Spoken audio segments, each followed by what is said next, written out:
दूसरों का हक छीन कर खाने वालों को मृत्यु के बाद क्या सजा मिलती है? क्या आपको पता है, अगर हम अपने जीवन में कभी भी किसी का हक मारते हैं, फिर चाहे वो भोजन में हो या जमीन जायदाद में, इसका परिणाम हमें कभी न कभी भुगतना ही पड़ता है, जो काफी डरावना भी हो सकता है। शिव पुराण के अनुसार सूर्य देव ने अपने पुत्रों की योग्यता को देखते हुए उन्हें अलग अलग लोकों का आधिपत्य दे दिया, लेकिन पिता की आज्ञा को शनिदेव ने नकार दिया और अपने भाइयों के हक पर हाथ डालते हुए दूसरे लोकों पर भी कब्जा कर लिया। उसके बाद सूर्यदेव ने शनिदेव से बहुत निवेदन किया, पर उन्होंने पिता की एक न सुनी। पुत्र से आहत सूर्य देव की आंखों में आंसू आ गए। वहीं कैलाश में बैठे भगवान शंकर सब कुछ देख रहे थे।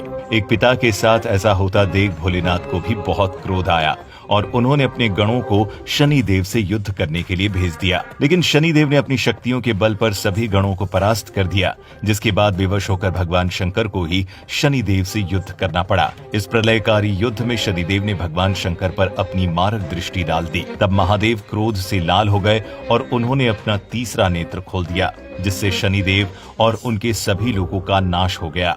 भोलेनाथ का क्रोध यही शांत नहीं हुआ। उन्होंने अपने त्रिशूल के अचूक प्रहार से शनिदेव को अचेत कर दिया।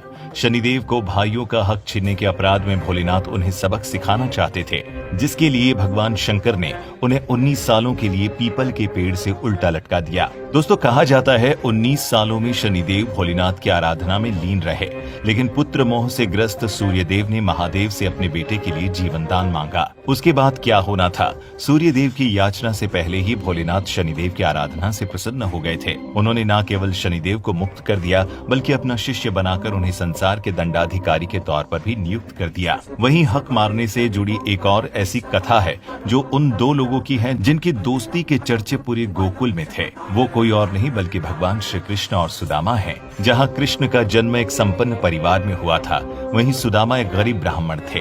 दोनों में जमीन आसमान का फर्क हुआ करता था, लेकिन फिर भी दोनों की दोस्ती की मिसालें आज भी दी जाती है। शास्त्रों में कहा गया है कि सुदामा भी एक समय में बहुत अमीर हुआ करते थे, लेकिन क्या किसी को पता है कि सुदामा गरीब कैसे हुए? इसके पीछे भी एक कथा है। पौराणिक कथा के अनुसार एक बार सुदामा को उसकी पुत्री सुशीला ने चने की 2 पोटली दे दी थी, जिसमें एक पोटली भगवान श्री कृष्ण और एक सुदामा के लिए थी, लेकिन लालच के चलते सुदामा ने दोनों पोटलियों के चने खुद ही खा लिए थे।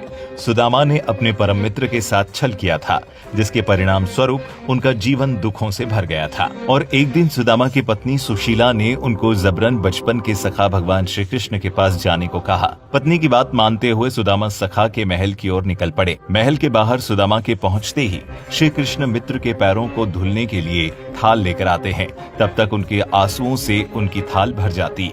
इस प्रसंग के दौरान ही श्री कृष्ण ने पूछा कि भाभी ने मेरे लिए कुछ तो भेजा होगा। सुदामा संकोच वश एक पोटली छिपा रहे थे।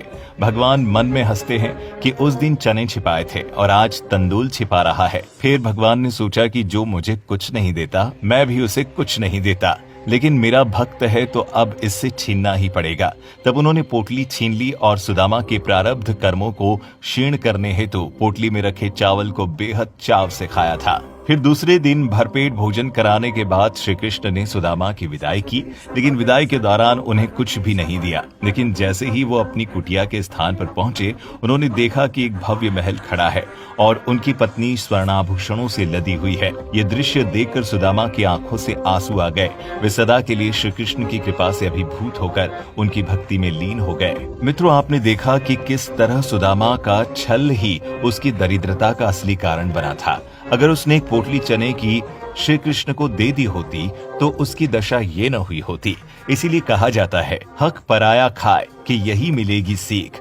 होय सुदामा दरिद्र, तुम घर घर मांगो भी। दोस्तों, गरुड़ पुराण में बताया गया है कि जो लोग दूसरों का हक मारते हैं, उन्हें मरने के बाद यमदूत रस्सी से बांधकर नरक में मारते हैं। अगर वो बेहोश हो जाते हैं तो उनके होश में आने के बाद फिर उन्हें पीटा जाता है। वहीं जो मनुष्य छल कपट और धोखा देते हैं, वो अगले जीवन में उल्लू बनते हैं। गरुड़ पुराण में ये भी बताया गया है कि झूठी गवाही देने वाला दूसरे जन्म में अंधा पैदा होता है। मनुष्य के अंदर छल कपट की भावना पाप का भागीदार बनाती जाती है। इसीलिए कहा जाता है कि मनुष्य को अपने अंदर छल कपट की भावना को उत्पन्न नहीं होने देना चाहिए। मनुष्य का जीवन अनमोल होता है, जो कई जन्मों के बाद मिलता है। जीवन का कल्याण करने के लिए प्रेम व भक्ति की भावना रखना अत्यंत आवश्यक होता है। हक छीनना सिर्फ मनुष्य को पतन की ओर ले जाता है, फिर चाहे वो जीवित हो या मौत के बाद नरक में पहुंच गया हो। आप इस बारे में क्या सोचते हैं? हमें नीचे कमेंट करके जरूर बताएं।